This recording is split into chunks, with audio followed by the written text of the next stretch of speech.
Hello everybody. This is the first set of audio slides for this term's Finance 671 class. Before I get started, let me just, at least to set expectations, let you know that these are not produced in any professional way. I'm sitting in my office talking to myself rather awkwardly, and on occasion you'll hear someone knock on the door or the phone ring or hear me sipping tea or something. So apologies for some of those small interruptions, but hopefully you'll find these audio slides helpful in reviewing the methods that we talk about in class. And as always, if you still find yourself stuck on something, please make sure you come see me and we can work through it. So today's audio slides is going to cover the valuation method known as adjusted present value, or APV.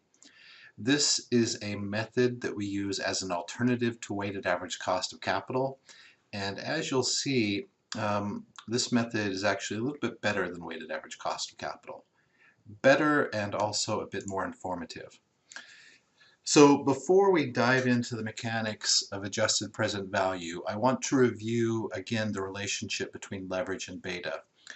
Because when we do weighted average cost of capital and APV, sometimes we have to adjust our equity betas for leverage.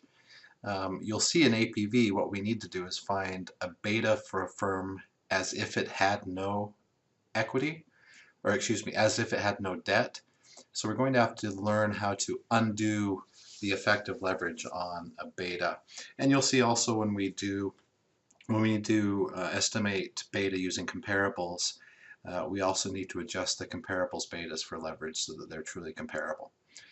Then I'll talk about APV, go through the steps in detail, and then I'll take you through the Paramount example, the same one we did with weighted average cost of capital, so you can see the difference. I'm also going to post an Excel spreadsheet that shows the calculations that we did for both WACC and APV in the valuation of Paramount, in case you just want to go through and see how I did it. Okay, so let's talk about betas. When we talk about beta, we're generally thinking about a firm's equity beta, beta E. That's the one we've been plugging into the capital asset pricing model to get the expected return on equity that we plug into the weighted average cost of capital. Now it turns out that every asset has a beta, okay?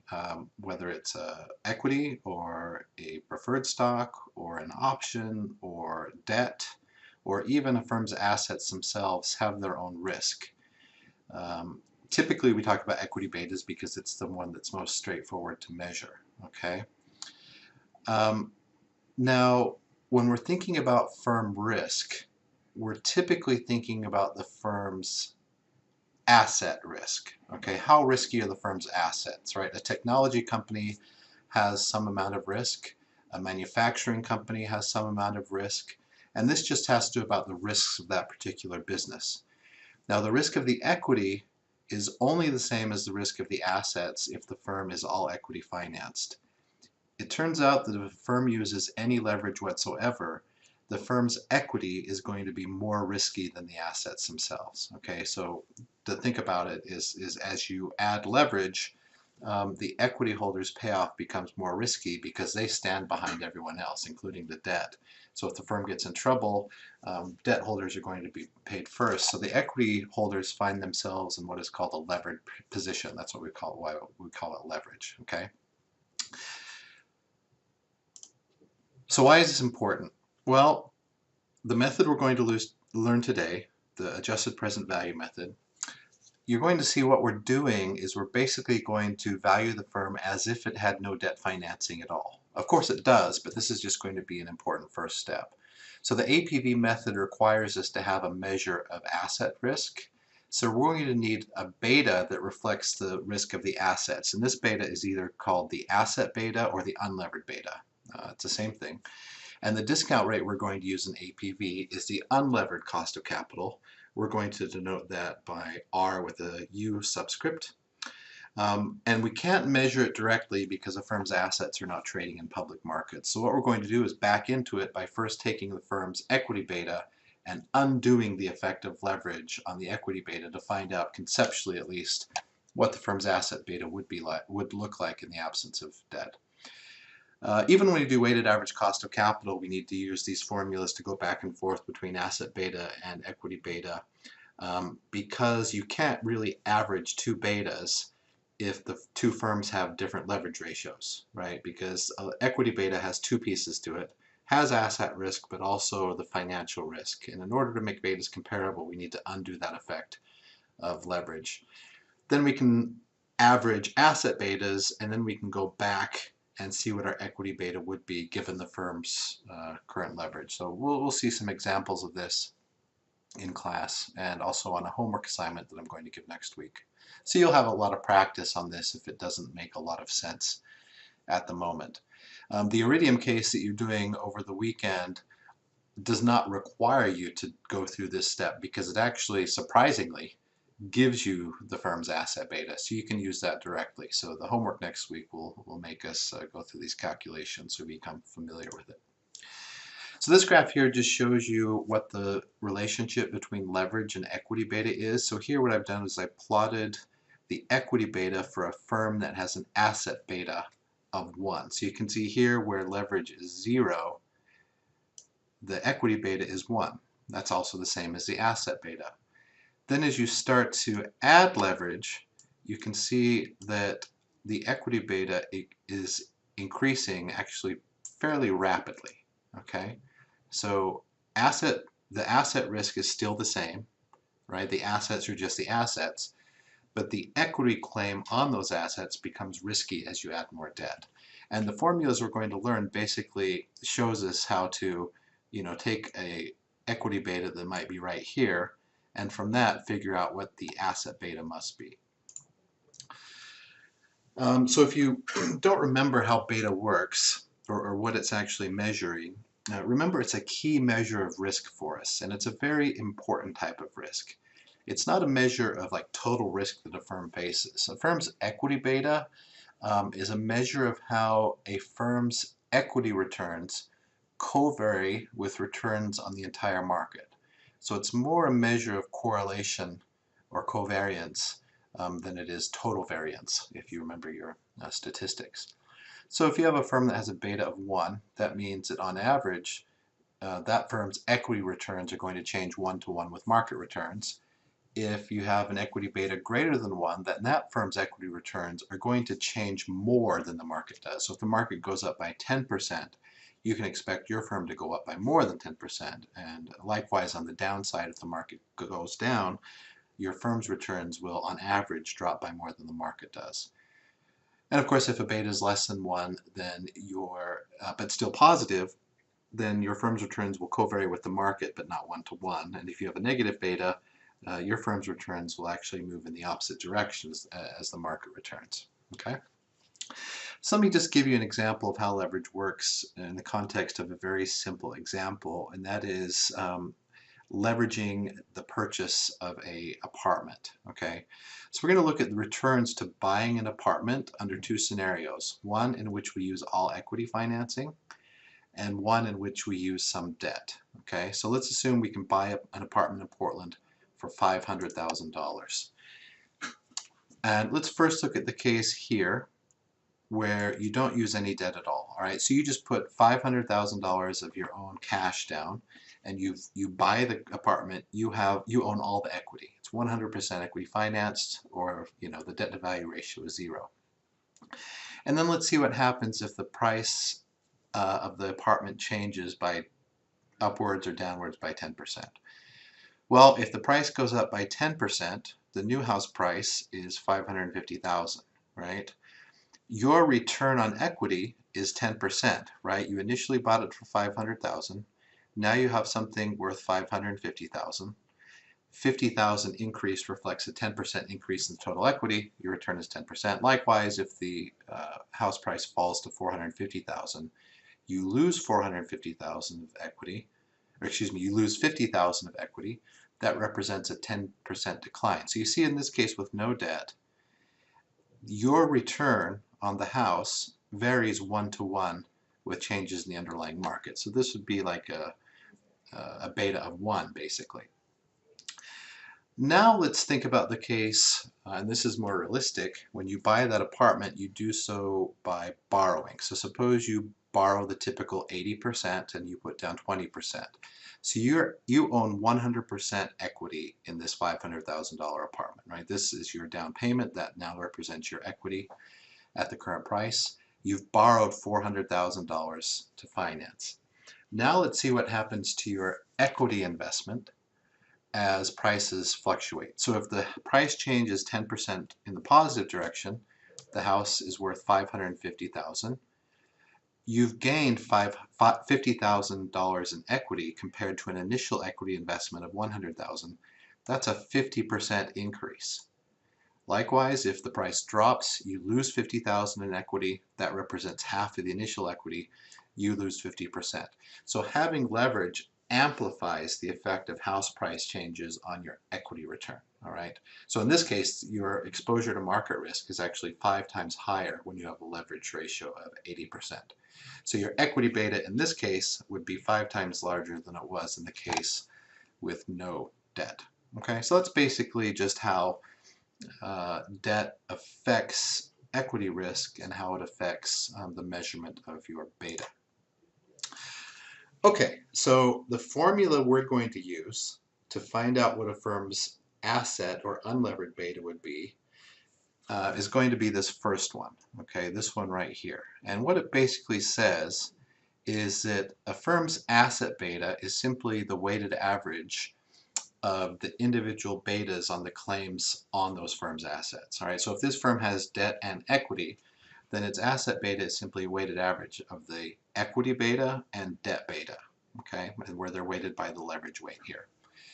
Now, often when you see this formula in textbooks, you'll see this smaller formula right here, that the unlevered beta is simply the equity beta times the equity to value ratio. Okay. Now that's only true, as you can see from the first formula, if the firm's debt beta is equal to 0. Now a lot of analysts will make that assumption because it's very difficult to measure a debt beta. Debt betas are not publicly traded, or debt's not publicly traded, so you can't measure it directly. I'll show you a way you can infer it if you know a firm's cost of debt, but these two formulas here are the ones that we're going to be using most. And they're going to correspond to an assumption we're going to make in APV, which is we're going to assume that the tax benefits of debt that we get, which are risky, we're going to think they're basically just as risky as the firm's asset. An alternative formula is this one down here. You see this in textbooks once in a while, especially older textbooks. It used to be more common to assume that tax shields were as risky as debt, and so this is a formula that derives from that assumption, also assuming that the debt beta is equal to 0. We're not going to use this formula at all during the class. We're going to opt to use this one that corresponds with what I think is a more realistic assumption about how risky tax shields are. And we'll come back to this idea of how risky tax shields are later on in this lecture. Now sometimes you need to go the other direction, which is you might have an asset beta and you want to figure out what a firm's equity beta would be given a certain leverage ratio. Well, it's easy to do. We simply just invert those formulas from the previous slide and solve for the equity beta. So for example, if you know the firm's debt beta and you have the unlevered beta, you can go back to the equity beta using this relevering formula where the equity beta is equal to the unlevered beta minus the debt beta times the debt to value ratio divided by the equity to value ratio. The formula, of course, is a lot easier if we assume the debt beta is equal to 0, and in that case, the equity beta is related to the asset beta for this expression. So we just take the asset beta, divide by the equity to value ratio, and we're done. So these formulas you're going to want to hang on to. We're going to use them, both the formulas on the slide before and the formulas on this slide. We're going to require them when we're doing the homework assignment next week. Okay, so how to estimate the debt beta. Again, like I said, the problem here is that debt is not generally publicly traded. Some bonds are, but the vast majority of debt is not publicly traded. So what do people do in practice? Well, the most common is just ignore the problem and assume the debt beta is equal to 0. And for a lot of companies that don't have a lot of leverage or don't have a high probability of getting into bankruptcy, this is a fairly safe assumption. It's not going to affect the valuation too much. Some analysts will assume that there's a moderate debt beta, like between 0.2 and 0.3. However, if you do have a company that has like a high cost of debt and a high probability default, I recommend using approach number 3 here, which is you basically just ask yourself, if I know the firm's cost of debt and I plug it into the capital asset pricing model here, what debt beta is implied? Okay? You can see here you can just simply create a formula out of this, which is a firm's debt beta should be, if the capital asset pricing model is true, the cost of debt minus the risk-free rate divided by the market risk premium. Okay? So CAPM is not just for equity. It's actually should price any risky asset in the economy. Okay, so now on to APV valuation. And by the way, at the end of this set of slides, there's a small appendix that shows you where those formulas are derived if you're curious. It's a pretty simple derivation. I won't cover it in class. Require you to be able to do that, but sometimes I'm just curious. Okay, adjusted present value. So APV is a very nice alternative to weighted average cost of capital, and it's really designed to do the same thing WACC does, or at least APV version 1, which is what we're going to talk about today. There are other versions of APV that do things that WACC cannot do. So basically, remember what we're measuring here are two things. We want to figure out how much value is generated by our operating cash flows. And we also know that if we use debt financing, we get valuable tax shields. So WACC measures those things two together. APV measures the same thing, but does it separately. And there are two main reasons why I like APV. There are a few other reasons, but these are the two main ones. Number one, it turns out APV has less scope for making estimation errors. Which is a nice feature. And number two, especially from your perspective as future managers of corporations and firms and startups and organizations, APV helps you understand where exactly value is coming from. Okay, so hopefully by the end of the course you'll agree with me that WACC is obsolete. But you still need to know weighted average cost of capital. You should know both of these methods inside and out. So remember the WACC formula, just to see where a few problems are. Weighted average cost of capital is the equity to value ratio times the cost of equity plus the debt to value ratio times 1 minus the tax rate times the cost of debt. Now the first thing you see is the calculation of the weighted average cost of capital basically forces us to assume that the debt to value ratio is constant over time, indefinitely. We're also assuming that the tax rate is constant over time. We're also dealing with the fact that in the actual calculation of the discount rate, we're forced to use a book value number when in theory we're supposed to be using market values for everything. Like usually you do have a market value of equity, but not for debt. And that could lead to not a huge amount of estimation error, but can lead to some estimation error. And the way that WACC counts the tax shields is by producing a discount rate that's lower than it would be if you only had equity in the capital structure. And the lower discount rate leads to a larger value to account for those tax shields. So APV is done in two steps, and you saw the example in class. Basically, the mechanics are the same as any type of discounted cash flow valuation. We're simply just going to have free cash flows and find present values and add them up, okay? The only difference here is in APV, we're going to have two different sets of cash flows. The first, which are going to be measured here in step 1, is we're going to value the project as if it were all equity financed, all right? We're going to find a discount rate that corresponds to this firm if it had no debt. Use that discount rate to find the present value of the free cash flows. Then what we're going to do is add the tax benefits of debt separately. So in step 2, we're going to add the present value of tax shields generated by the project. And then once we have those two numbers, one is the present value of the free cash flows if the firm were all equity, and number two is the present value of the tax shields. That's enterprise value. That's the same thing we got from weighted average cost of capital. And you'll see for simple examples, typically weighted average cost of capital and APV will give you numbers that are very, very close to each other because they are measuring the same thing. Now, when the capital structure gets a bit more complicated, as you'll see with Iridium, then WACC would lead to fairly large errors, and APV will definitely be more accurate. But for simple firms, they should end up giving you a similar value. And this APV method is just motivated by what we talked about last time with the Modigliani-Miller theorem, that the value of a levered firm can be divided up into two pieces. Its value if it had no debt, so this would be like the value of the firm's operating assets, plus the value of tax shields generated by any particular financing choice. So we're going to separate the value of running the business from the value created by our financing choices. And then we can see actually where value is coming from. All right, so here are the more detailed steps. Step one is going to look the most familiar to you because it's what you've done before, where you just find the present value of free cash flows. So we're still going to have to forecast free cash flows, and these are the same free cash flows we used for weighted average cost of capital. Then the thing that is slightly different is we're going to calculate the unlevered cost of capital, and that's going to require us to first calculate the firm's unlevered beta, or asset beta if you prefer.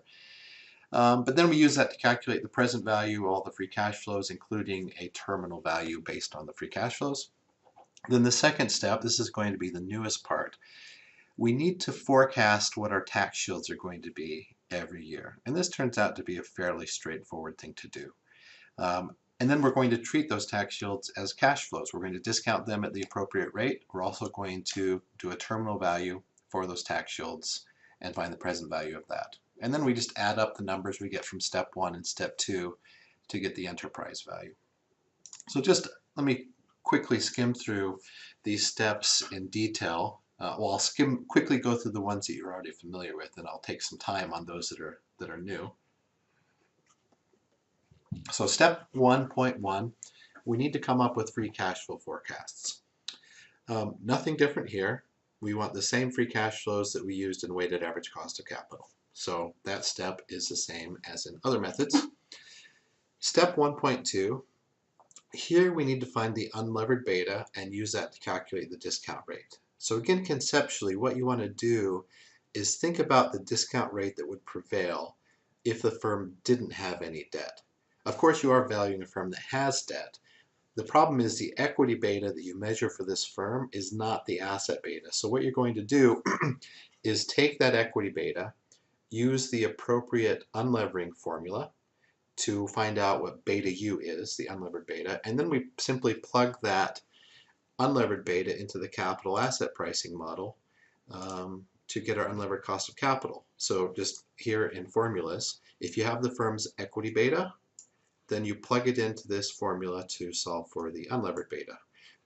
This first formula we use if we have an estimate of the debt beta. If we do not, we assume that debt beta is equal to 0, and we use this shorter formula here. So if you're given an estimate of the debt beta, or if you can infer it from the cost of debt, do that. If you're not given any information, then just assume that the debt beta is equal to 0. And then we plug that unlevered beta into the capital asset pricing formula to find the discount rate that we're going to use throughout the valuation, R sub U, which we're going to call the unlevered cost of capital. But everything else here is the same. The risk-free rate is the same. The market risk premium here is the one we've been using all along. And the same market risk premium we would use in a weighted average cost of capital valuation. Step 1.3 is to do the terminal value calculation for the free cash flow. Again, we're using the perpetuity method here. You're familiar with doing this. The only thing that's different in this formula here is we're putting a different discount rate in the denominator. So you take the last forecasted free cash flow. We're assuming it's going to grow forever at some rate g, so multiply it by 1 plus that assumed growth rate, and then divide by this unlevered cost of capital minus the growth rate. Right? Then once you have the discount rate, the free cash flows, and the terminal value, then you simply use that discount rate to find the present value of all those cash flows and add them up. All right. This is the present value of the free cash flows if the firm were all equity financed. I always like thinking about this as just the value of the firm's operating assets, independent of the way that it's financed. Okay. So nothing new in terms of actually the mechanics. Now the next step is to value the tax shields associated with however much debt the firm has chosen to use. All right. So the size of your tax shields are going to depend essentially on how large your interest payments are, right? You get to deduct the full interest payment if you have enough income to shield, and the amount that you save on taxes is going to be the interest payment times the tax rate. All right, so we need to know both interest payments and tax rates to find out the tax shield. Now, often if you've got a good analyst, they're going to forecast out not just the revenues and costs and stuff like that. They're also going to forecast out the balance sheet. So you can see what debt is going to be every period, and you can very easily see what your interest payments are going to be going forward. Now, if they don't give you those things projected out, you're going to have to just infer them from debt levels. And I'll show you an example of how to do this later. But basically, you just assume that you're going to pay some interest rate on the total amount of debt every year. And you can forecast out your interest payments on that basis, and then just multiply each one of those by the tax rate to get the tax shield. And you'll see several examples of this when we do the Paramount case here. Okay. Now the key question, and we referred to this a little bit earlier when we talked about the formula that we use to unlever the equity beta. The key question is, okay, suppose we have our tax shields forecasted out into the future. What is the discount rate to use for these things? And it turns out we don't know the exact answer. The reason is the risk of the tax shield depends on things that are internal to the firm and also external to the firm, like government policy, tax policy. So nobody has ever sat down to come up with a formula to calculate the discount rate for tax shields in general. What people do in practice is use some kind of rule of thumb. And typically they're going to make one of two choices. One is to assume that the tax shield is equal to the risk of the assets, in which case they use RU to discount the tax shields, or they assume that the tax shields are just as risky as the debt themselves. In the old days, people tend to use that latter assumption, that tax shields are as risky as debt. Now more and more people are making the assumption that tax shields are probably more like cash flows in terms of riskiness. So more often now people are using RU, and that's going to be our practice in the class.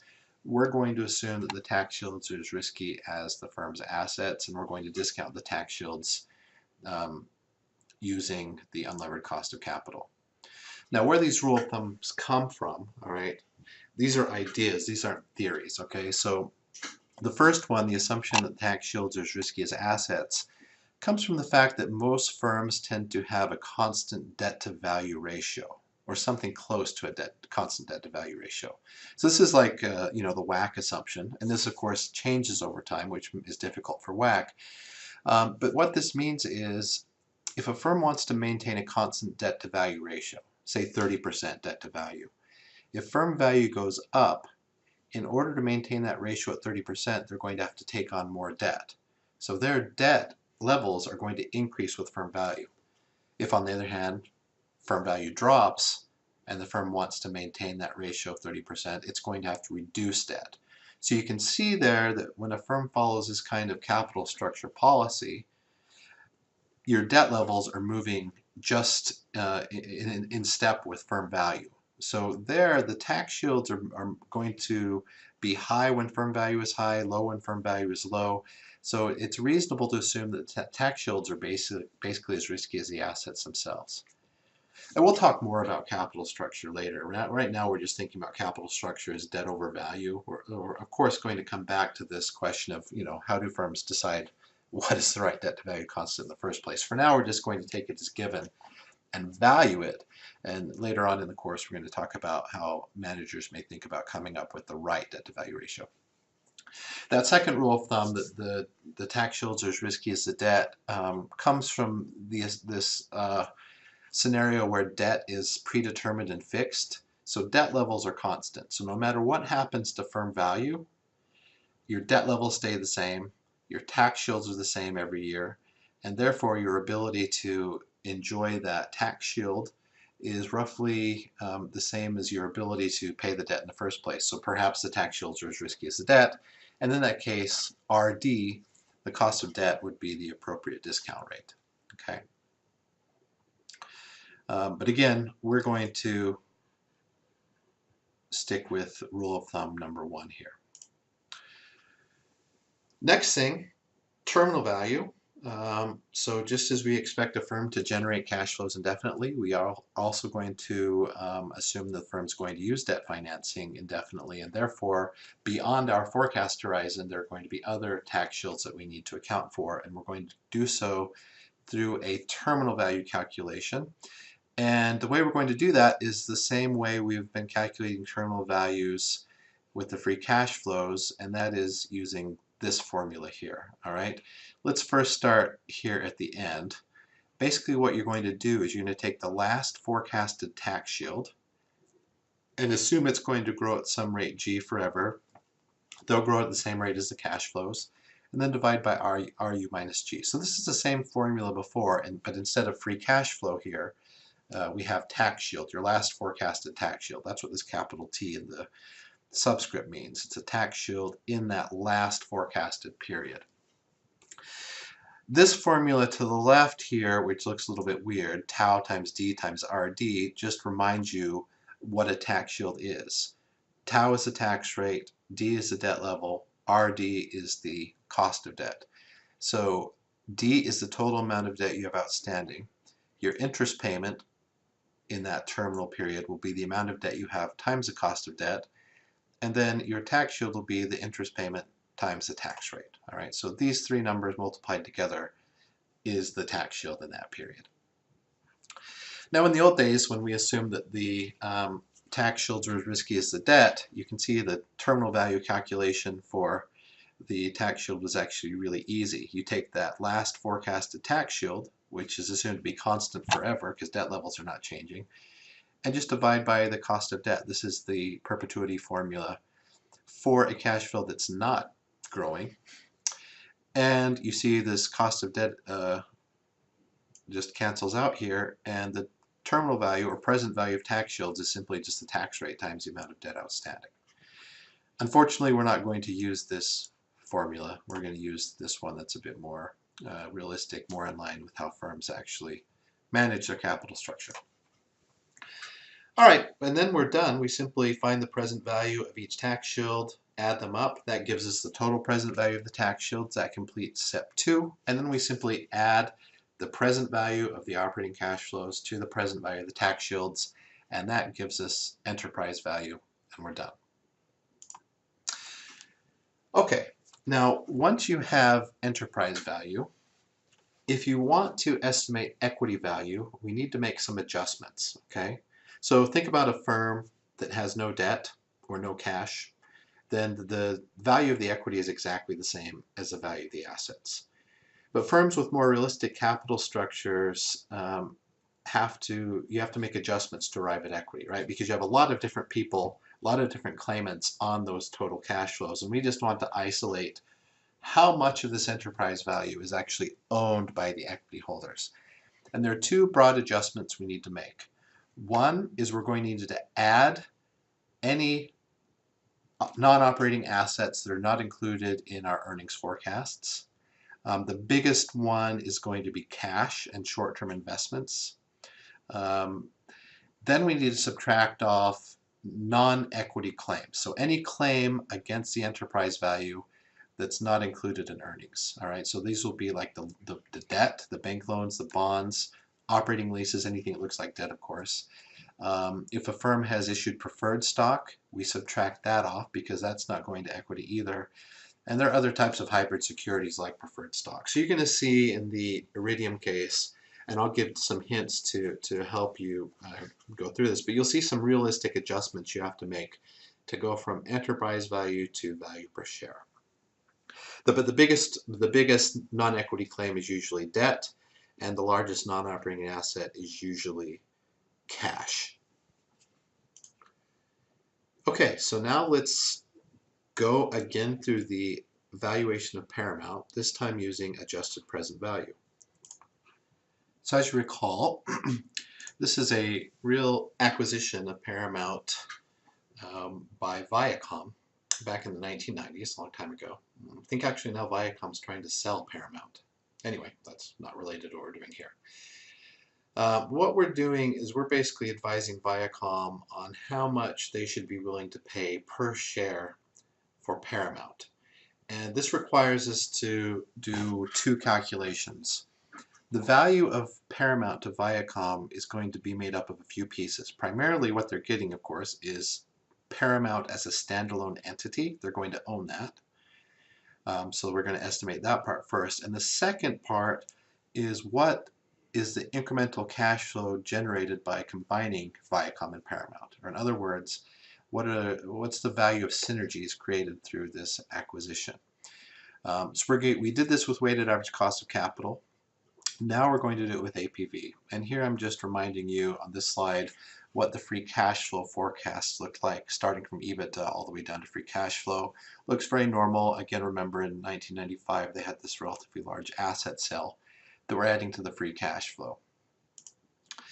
And again, to remind you, when we did the weighted average cost of capital, these were the assumptions that we used. We're going to use the same assumptions to do the APV valuation. So we used an equity beta of 0.9, assumed a market risk premium of 6%. I used the 10-year yield on government bonds as a proxy for the risk-free rate, and it was 5.68% at the time. If you plug that into the capital asset pricing model, you get a expected return of equity or cost of equity of 11.08%. The cost of debt is 7.59%. This is based on Paramount's credit rating. The marginal tax rate for Paramount at the time was about 34%, and Paramount maintains a debt-to-value ratio of 19% over time. That's their target. So based on these assumptions, we ended up with a weighted average cost of capital of 9.93%, and we assumed a terminal value growth rate of 5%. It's a bit higher than what we use now, but in the 1990s, this is what the economic number is implied. And then we did the weighted average cost of capital valuation. We found the present value of all the free cash flows, including the terminal value, added them up to get enterprise value, and then to back into equity value, we subtract off debt, we add cash, or in other words, we subtract off net debt, which is debt minus cash, and we get an equity value estimate of $5,777,000,000, which is to be spread across 120 million shares, which yields an estimated share price of $48.14. Okay. We also had some estimated synergies. We'll come back to those with the APV, but the WACC implied synergies being on the order of $19.92 per share. So the total value of Paramount to Viacom, implied by weighted average cost of capital, is the standalone value plus synergy value, which is $68.07 per share. Okay, so this should be something close to the maximum price Viacom should be willing to pay to acquire Paramount. Okay, so now let's do the same valuation, this time with APV. So we have the free cash flows already. That's given to us. Now we just need to find the unlevered beta and the unlevered cost of capital. So remember, the equity beta was 0.9 and the debt to value ratio was 0.19. Now let's assume the debt beta is equal to 0.32. Okay, and this is a reasonable assumption because if you plug 0.32 into the capital asset pricing model as a beta, you get an expected return of 7.59%, which is actually Paramount's cost of debt. So 0.32 is the debt beta implied by Paramount's cost of debt.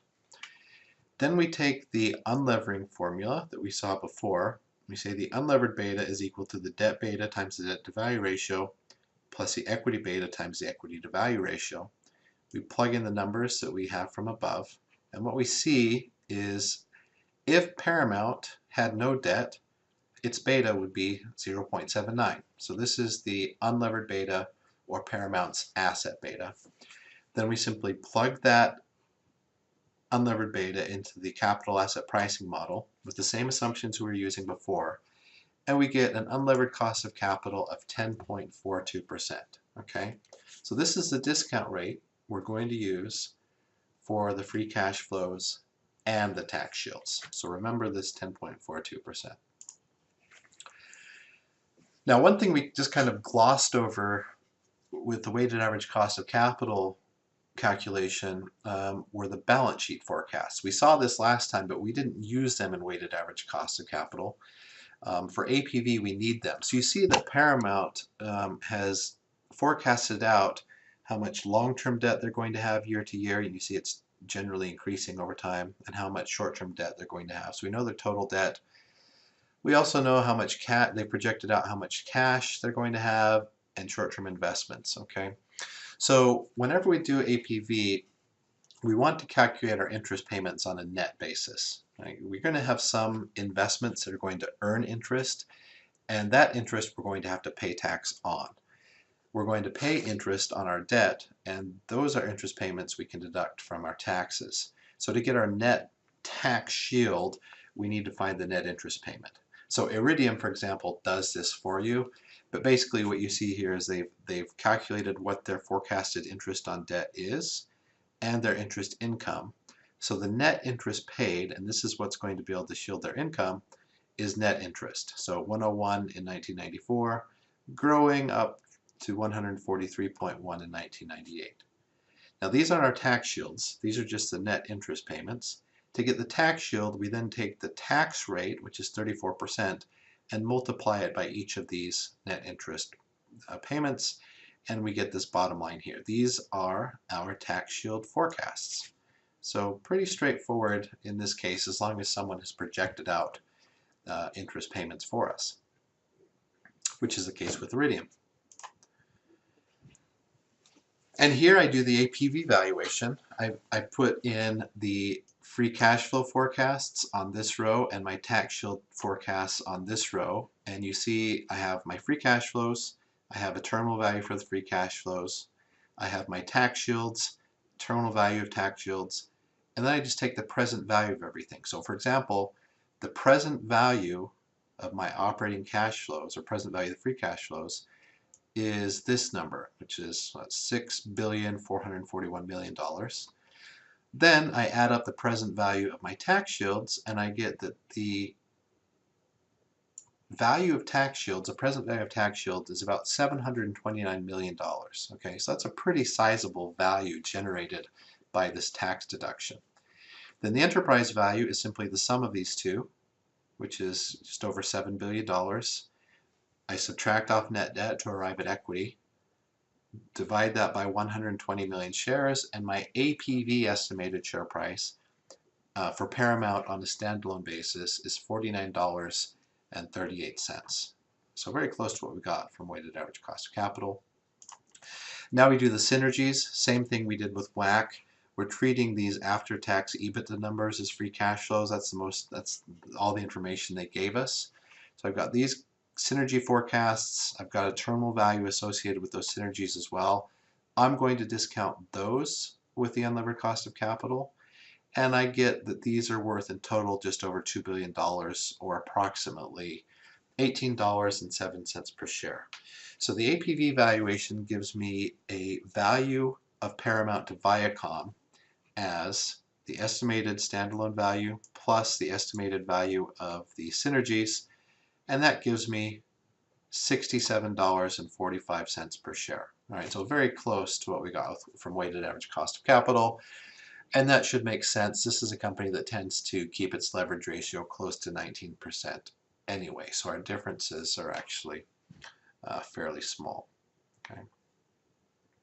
Now notice the synergy value we got from APV is a little bit lower than the synergy value we got from weighted average cost of capital, and the reason is the unlevered cost of capital is not giving the synergies any tax shields. So it's basically assuming these synergies are not creating any increases in debt capacity. Weighted average cost of capital, of course, puts a tax shield on everything it values. So it goes to the other extreme. The truth is probably somewhere in the middle, but at least the APV is making us think carefully about whether these synergies are going to also allow us to issue more debt and enjoy more tax shields. Okay, so that's the valuation. Let me show you one extra cool thing you can do with APV, also related to this acquisition, and that is we can value some incremental gains created by the way Viacom is going to buy Paramount. So it turns out Viacom is going to have to issue new debt to finance this acquisition. Okay, and you're going to have an example like this, a very similar example, in the homework next week. So at the initial price at which they wanted to buy Paramount, they had to pay much more later, of course, as you know. But initially they were going to raise $3.2 billion to finance the merger. And this was going to be chopped up into a couple different loans. The first one was a term loan. This is a loan coming from a bank, and it's going to have some amortization, meaning that each year there's going to be a principal reduction. So initially they're going to borrow $1.3 billion at an interest rate of 7.8%. And they're going to make principal repayments based on this schedule here. So at the end of 1994, they're going to pay off $500 million. So the balance would go from 1,300 to 800. Then another $300 million at the ends of 1995-96. That will leave this loan with $100 million outstanding, and that remaining balance will be paid off at the end of 1997. On top of that, to get to the $3.2 billion financing target, they're going to issue a subordinated bond. So this is going to be a security sold directly to investors. It's going to have a principal amount of $1.9 billion, or $1,900 million, and that will pay 7.95% interest. So this is a bond. They're not going to pay down any of it before maturity, so there will be no principal payments. But when this bond expires, they have to pay back the full principal amount. In 1997, when this bond matures and when they pay off that last principal reduction, they're going to do so by issuing a new long-term bond with a face value of $2 billion and 7.1% interest. Okay, so this financing choice at least implies that Viacom's debt capacity is increasing by acquiring Paramount. So there are going to be new tax shields generated by this new debt issued to finance the acquisition. And I'll show you how you can value that using APV. So here is the debt schedule here. So basically the first three rows here are just tabling out what we said in words, right? So in 1993, they raise $1.3 billion in debt. At the end of 1994, they pay down $500 million, so that comes down to $800 million outstanding. Then down to 500, then to 200, 100. Then by the end of 1998, that loan is paid off. Subordinated bond, the amount outstanding when it's issued is $1.9 billion. That stays the same every year until maturity, until it's paid off. And then we're going to issue a long-term bond at the end of 1997, 1998 to pay off the existing loan. So in 1998, we're going to have $2 billion outstanding, just in terms of that long-term bond. Now I'm going to use this debt schedule to calculate my interest payment every year. And the way I'm going to do that, just to make a simplifying assumption here, I'm going to assume this debt is issued at the end of 1993. Okay? And then at the end of 1994, they're going to make principal reductions and interest payments. So your interest payment in 1994 is going to be based on the amount outstanding at the beginning of the year. Okay, so basically in 1994, the amount of the term loan outstanding is going to be 1.3, but then it drops immediately to 800 at the very end. But your interest rate payment will be based on the amount outstanding in the previous year. So for example, this interest payment in 1994 is calculated by taking 7.8% times 1,300 plus 7.95% times 1900, and that gives me 252.5. You can see the interest payments are dropping because they're reducing the amount of debt outstanding. So this number here, 213.5, in 1995 is based on 800 million in the term loan and 1.9 billion in the subordinated debt. Okay, so 213.5 would equal 7.8% times 800 plus 7.95% times 1900. That gives you 213.5. And I just fill out the interest payments in the schedule using that same math. Okay. Then I can calculate my tax shields by simply taking the tax rate times the interest payment. So I'm again assuming their tax rate is 34%. So 34% times 252.5 is 85.8 and so forth. Don't forget the terminal value. We're going to assume that they continue having debt indefinitely.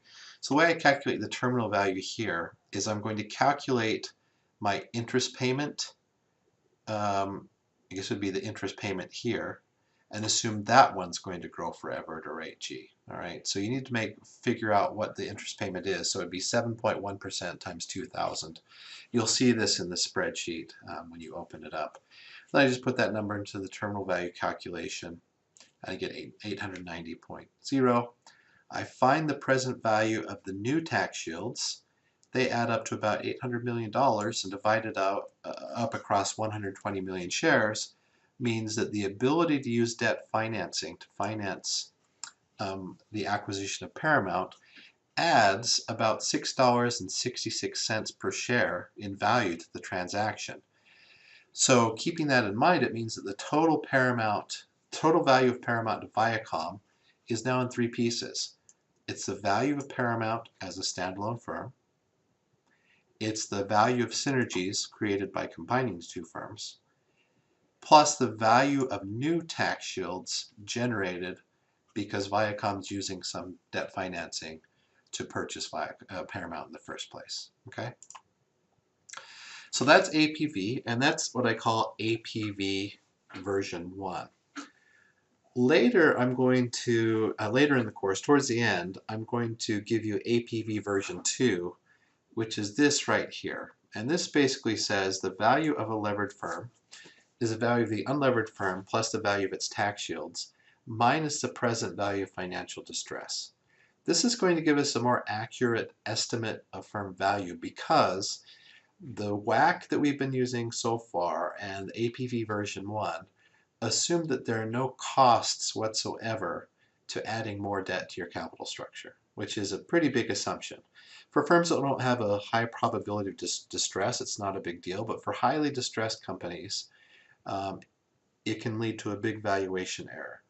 So it turns out we can adjust APV to add or subtract other terms, and I'm going to show you a way to calculate the present value of financial distress so that we can come up with a more accurate measure of firm value that not only generates a benefit of debt financing, but also imposes a penalty if you become too highly levered. We'll also see briefly how this might be incorporated into cross-border valuation, which we're going to cover relatively soon. Okay, so by now probably don't even need to read this slide, but I think you can see what the pros and cons of APV are relative to WACC. Number one, no contamination of cash flows and tax shields, meaning we're not estimating cash flows and tax shields together, we're valuing them separately. So we can see exactly how much value is coming from the operating cash flows and how much is coming from the tax shield. It's easy to use APV if leverage is changing over time. WACC is nearly impossible to deal with the real-life scenario where a firm's leverage changes. You'll appreciate this when you do the Iridium case. So it's very easy. It's just a matter of learning a few extra tools. It does require us to model out the tax shields, which I think is actually more of a virtue than a con. But we do have to know something about the tax shields. And it's much more flexible. We can add other side effects from financing like distress costs, as you'll see. The only con that I think is really material here is while APV is clearly better and it's being used more and more, it still lags behind WAC in terms of just general usage. So most people who work in finance are well versed in WAC and not necessarily in APV.